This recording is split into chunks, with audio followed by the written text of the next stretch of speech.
Genesis 25. The death of Abraham. Abraham had taken another wife, whose name was Keturah. She bore him Zimran, Yokshan, Medan, Midian, Ishbak, and Shuah.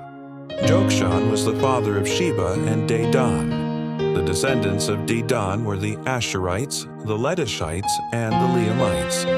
The sons of Midian were Ephah, Epher, Hanok, Abida, and Eldah. All these were descendants of Keturah. Abraham left everything he owned to Isaac. But while he was still living, he gave gifts to the sons of his concubines and sent them away from his son Isaac to the land of the east. Abraham lived 175 years. Then Abraham breathed his last and died at a good old age, an old man and full of years, and he was gathered to his people. His sons Isaac and Ishmael buried him in the cave of Machpelah near Mamre, in the field of Ephron son of Zohar the Hittite, the field Abraham had bought from the Hittites. There Abraham was buried with his wife Sarah. After Abraham's death, God blessed his son Isaac, who then lived near Beer-lahai-roi. Ishmael's sons. This is the account of the family line of Abraham's son Ishmael, whom Sarah's slave, Hagar the Egyptian, bore to Abraham. These are the names of the sons of Ishmael, listed in the order of their birth. Nebaioth, the firstborn of Ishmael, Kedar, Adbeel, Mibsam, Mishma, Duma, Massa, Hadad, Tema, Jetur, Naphish, and Kedemah. These were the sons of Ishmael, and these are the names of the 12 tribal rulers according to their settlements and camps. Ishmael lived 137 years. He breathed his last and died, and he was gathered to his people. His descendants settled in the area from Havilah to Shur, near the eastern border of Egypt as you go toward Asher, and they lived in hostility toward all the tribes related to them, Jacob and Esau. This is the account of the family line of Abraham's son Isaac.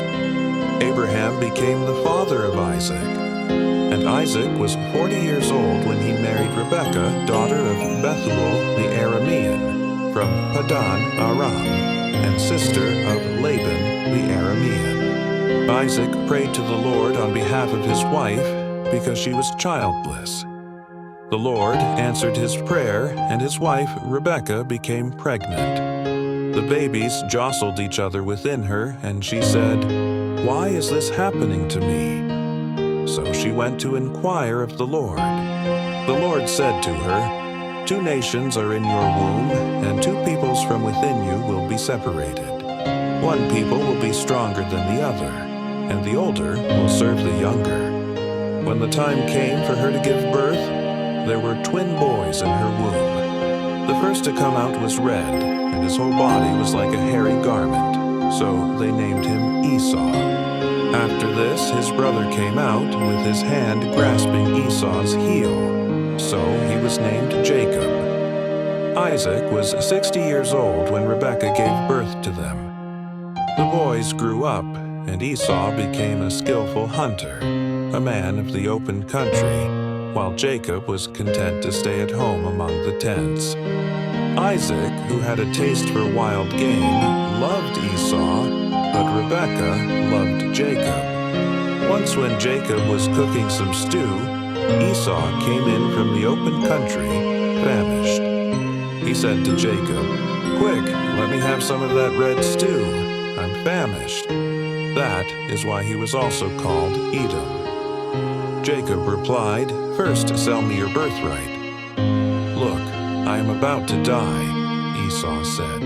"What good is the birthright to me?" But Jacob said, "Swear to me first." So he swore an oath to him, selling his birthright to Jacob. Then Jacob gave Esau some bread and some lentil stew. He ate and drank, and then got up and left. So Esau despised his birthright.